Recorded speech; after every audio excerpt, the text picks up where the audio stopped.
আসসালামু আলাইকুম dear learners. আজকে আমরা শিখব কিছু ইম্পর্টেন্ট ভার্ব, যে ভার্বগুলো আমাদের স্পোকেনে অর্থাৎ কথা বলতে আমাদের খুব বেশি হেল্প করবে।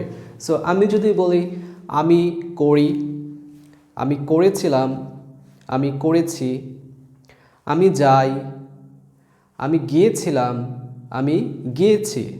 সো এই যে কথাগুলো বলেছি, আমরা এই কথাগুলোকে কিভাবে আমরা এই তিনটা ফর্মে বলতে পারি, যে ফর্মগুলো আমি নিয়েছি এখানে। যেমন এটা হচ্ছে ভার্বের 1 নাম্বার ফর্ম, সেটা হচ্ছে বেস ফর্ম অথবা এটাকে প্রেজেন্ট ফর্ম বলা যায়। আবার এখানে নিয়েছি হচ্ছে ভার্বের 2 নাম্বার ফর্ম, এটা হচ্ছে ফার্স্ট ফর্ম, অর্থাৎ অতীতকালে কোনো একটা কাজ ঘটেছিল আমরা সেই বিষয় নিয়ে বলবো, এটা হচ্ছে ফার্স্ট ফর্ম। আর এটা হচ্ছে ভার্বের 3 নাম্বার ফর্ম, এটা হচ্ছে আমাদের পাস্ট পার্টিসিপল ফর্ম। ঠিক আছে, সো আমরা এই তিনটা বিষয় নিয়ে আজকে আমরা খুব ভালো করে একটা বোঝার চেষ্টা করব কিভাবে আমরা স্পোকেনে আমরা এই ভার্বগুলোকে অর্থাৎ এই ইম্পর্টেন্ট ভার্বগুলোকে আমরা ইউজ করতে পারি এবং ইউজ করে কিভাবে আমরা কথা বলতে পারি। ঠিক আছে, প্রথমেই আছে ভার্বের যে বেস ফর্মটা আছে, এটা প্রেজেন্ট ফর্ম, পাস্ট ফর্ম এবং পাস্ট পার্টিসিপল ফর্ম। ঠিক আছে, ওকে। প্রথমেই আছে ডু। ডু মানে হচ্ছে করা, কোনো কিছু একটা করা। আমি এখানে বাংলা প্রনাউন্সিয়েশন সহ আমি লিখে দিয়েছি, বাংলা উচ্চারণ সহ আমি লিখে দিয়েছি তোমাদের সুবিধার্থে। যারা একদম শূন্য থেকে ইংরেজি শিখতে চাচ্ছ বা শিখতে চাও, আমার সাথে যোগাযোগ করতে পারো, আমি একদম জিরো লেভেল থেকে ইংরেজি শেখাচ্ছি। ঠিক আছে, সো এখানে আছে ডু। ডু মানে কি? করা। সাপোজ আমি যদি বলি আমি করি, আই ডু, আমি কাজটি করি, আই ডু দ্য ওয়ার্ক। ওকে, এটা হচ্ছে আমাদের প্রেজেন্ট টেন্সে। ঠিক আছে, ভার্বের 1 নাম্বার ফর্ম ব্যবহার করে আমরা একটা সেন্টেন্স তৈরি করে ফেললাম। সো তারপর হচ্ছে ভার্বের 2 নাম্বার ফর্ম, মানে ভার্ব টু বলা যায়। সো ডু হচ্ছে ভার্বের 1 নাম্বার ফর্ম, আর ডিড হচ্ছে ভার্বের 2 number form. Did, do, did. যেমন ডু হচ্ছে আমি করি, আই ডু, প্রেজেন্ট ফর্মে। এখন যদি বলি আমি করেছিলাম, তাহলে কি হবে? I did. আমি কাজটি করেছিলাম, আই ডিড দ্য ওয়ার্ক, আমি কাজটি করেছিলাম। তারপর হচ্ছে আমরা ভার্বের 3 নাম্বার ফর্ম নিয়ে বোঝার চেষ্টা করব। এটা হচ্ছে পাস্ট পার্টিসিপল ফর্ম, এটাকে বলে ভার্বের 3 নাম্বার ফর্ম। এবং ডিড এর ভার্বের 3 নাম্বার ফর্ম হচ্ছে ডান। সো এখানে কিন্তু আই ডান বললে হবে না, এখানে তোমাকে একটা হ্যাভ বসাইতে হবে, হ্যাভ বা হ্যাজ। সাবজেক্ট অনুযায়ী তোমাকে হ্যাভ বা হ্যাজ বসাইতে হবে। সো এক্ষেত্রে হবে যে আমি করেছি, আই হ্যাভ ডান। সে করেছে, হি হ্যাজ ডান। ওকে, আমরা প্রত্যেকটা ওয়ার্ড বুঝতে পারলাম, ফার্স্ট ফর্ম, সেকেন্ড ফর্ম এবং থার্ড ফর্ম বুঝতে পারলাম। সো আমরা এখন একটু প্র্যাকটিস করি, আমরা এই ফর্মগুলো দিয়ে একটু প্র্যাকটিস করি, তাহলে আমাদের বিষয়টা আরও ক্লিয়ার হয়ে যাবে। আমি করি, আই ডু। তুমি করো, ইউ ডু। ঠিক আছে, আমি করি, আই ডু, আমি করি, আই ডু, তুমি করো, ইউ ডু। ঠিক আছে, আমরা এভাবে আরও সেন্টেন্স তৈরি করতে পারবো। তুমি করেছিলে, ইউ ডিড। আমি করেছিলাম, আই ডিড। আমি করেছি, আই হ্যাভ ডান। তুমি করেছো, ইউ হ্যাভ ডান। সো আমি এখানে একটা বিষয় বলে দিচ্ছি, কোন কোন সাবজেক্টের ক্ষেত্রে আমরা হ্যাভ বসাবো আর কোন কোন সাবজেক্টের ক্ষেত্রে আমরা হ্যাজ বসাবো। তোমাকে একটা বিষয় খুব ভালো করে মনে রাখতে হবে, যে যে সাবজেক্টের ক্ষেত্রে আমরা হ্যাভ বসাবো সেগুলো হচ্ছে আই হচ্ছে ফার্স্ট পারসন, এবং সেকেন্ড পারসন হচ্ছে ইউ, এবং থার্ড পারসন প্লুরাল নাম্বার হচ্ছে উই এবং দে। সো এই 4টা সাবজেক্টের পরে আমাদের অলওয়েজ হ্যাভ ব্যবহার করতে হবে। আর বাকি যেগুলো আছে অর্থাৎ হি, শি, ইট অথবা কোনো নাও, সেক্ষেত্রে আমরা হ্যাজ ব্যবহার করব। ওকে, সো পরে আছে গো। গো মানে কি? যাওয়া। আমি যাই, আই গো। আমি স্কুলে যাই, আই গো টু স্কুল। আমি বাজারে যাই, আই গো টু মার্কেট। তুমি বাজারে যাও, you go to market. Okay, সে বাজারে যায়, he goes to market. Okay, so আমরা গো এর ব্যবহার শিখতে পারলাম প্রেজেন্ট ফর্ম দিয়ে। গো এর ফার্স্ট ফর্ম হচ্ছে ওয়েন্ট। সো আমি ওয়েন্ট তো আগেই বলে দিয়েছিলাম, যেটা কি মিন করে? অতীতকাল। যেমন আমি যাই, আই গো। আমি গিয়েছিলাম, আই ওয়েন্ট। আমি গিয়েছিলাম, আই ওয়েন্ট। তুমি গিয়েছিলে, ইউ ওয়েন্ট। আমি স্কুলে গিয়েছিলাম, আই ওয়েন্ট টু স্কুল।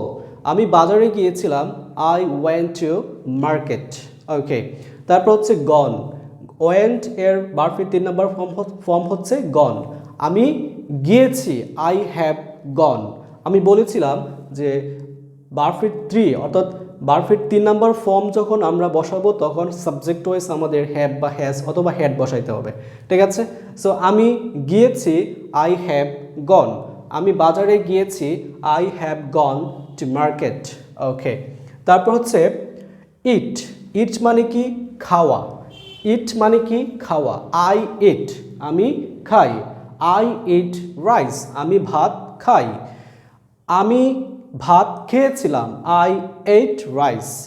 তুমি ভাত খেয়েছিলে, ইউ এট রাইস। আমি ভাত খেয়েছি, আই হ্যাভ ইটেন রাইস। সে ভাত খেয়েছে, হি হ্যাজ ইটেন রাইস। খাম। খাম মানে কি? আসা। যেমন আমি যদি বলি আই খাম, আমি আসি। ইউ খাম, তুমি আসো। আমি এসেছিলাম, আই কেম। আই কেম, আমি এসেছিলাম, আই কেম। আমি এসেছি, I have come. I have come. সে এসেছে, হি হ্যাজ কাম। রহিম এসেছে, রহিম হ্যাজ কাম। তারপর হচ্ছে রিড। রিড মানে কি? পড়া। আই রিড এ নোবেল, আমি একটি উপন্যাস পড়ি। আই রেড, এখানে একটু খেয়াল রাখতে হবে, জাস্ট স্পেলিং কিন্তু একই, বাট আমাদের উচ্চারণটা হবে red. So I red A Nobel, আমি একটি উপন্যাস পড়েছিলাম। আমরা কিন্তু এখানে সাবজেক্ট চেঞ্জ করে কিন্তু বলতে পারবো, যেমন হি, শি, এভাবে কিন্তু আমরা বলতে পারো। উই, দেয়। Red, I have read A Nobel, আমি একটি নোবেল অর্থাৎ উপন্যাস পড়েছি। তারপর হচ্ছে রাইট। রাইট মানে কি? লেখা, কোনো কিছু লেখা। আই রাইট এ লেটার, আমি একটি চিঠি লিখি। সে একটি চিঠি লিখে, হি রাইটস। আমরা জানি সাবজেক্টে যদি থার্ড পারসন সিঙ্গুলার নাম্বার হয় ফার্স্ট প্রেজেন্ট ফর্মে, তাহলে আমরা ভার্বের সাথে কি যোগ করব? এস বা ইএস যোগ করব। যেহেতু আমার এখানে সাবজেক্টটা হি, সো ভার্বের সাথে কি যোগ করতে হবে? এস বা ইএস যোগ করতে হবে। তাহলে কি হয়ে যাবে? সে লিখে, he writes. He writes a letter, সে একটি চিঠি লিখে। রোট। আই রোট এ লেটার, আমি একটি চিঠি লিখেছিলাম। আমি একটি চিঠি লিখেছিলাম। তুমি একটি চিঠি লিখেছিলে, you wrote a letter. Written.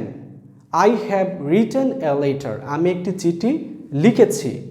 রহিম একটি চিঠি লিখেছে, Rahim has written a letter. Play. Play মানে কি? খেলা করা, ঠিক আছে। সো আই প্লে ফুটবল, আমি ফুটবল খেলি। আই প্লেড ফুটবল, আমি ফুটবল খেলেছিলাম। আই হ্যাভ প্লেড, আমি ফুটবল খেলেছি। সে ফুটবল খেলেছে, হি হ্যাজ প্লেড। গিভ মানে কি? দেওয়া। গিভ, দেওয়া। I give you a mobile phone, আমি তোমাকে একটি মোবাইল ফোন দেই।